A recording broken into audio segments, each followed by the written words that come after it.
seek justice on your behalf. This is a moment. This is your moment. Let's ensure that we have peaceful and productive rallies that will develop structural and systemic changes for generations to come. This morning, prosecutors in Baltimore dropped all remaining charges against the police officers involved in the Freddie Gray case.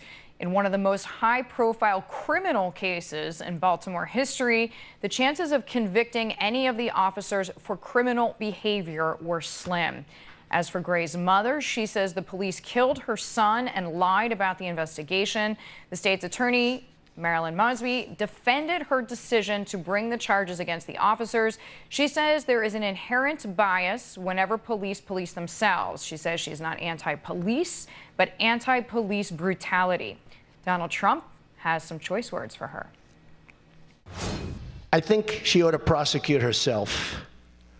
Okay, that's my reaction. I think it was disgraceful what she did and the way she did it. Republican strategist Gianno Caldwell is with me now. Gianno, she comes from a long line, I'm so happy you're here as well, of police officers. I want to put this in for context. So her grandfather, 4 uncles, her mother, but she was also an elected official. Do you think she went for criminal charges for political reasons? Well, that's a great question. And first off, my heart goes out to the family because there was a loved one lost in this situation. You know, it appeared to me that Marilyn Mosby overcharged these cases because she wanted to do it for popularity and fame and endearing herself to a community that's hurting. And that's honestly it. I think it was a good strategy in dropping the cases from these remaining officers because there was obviously a flaw in her prosecution strategy rather. And I think that, I mean, in some cases it was a persecution.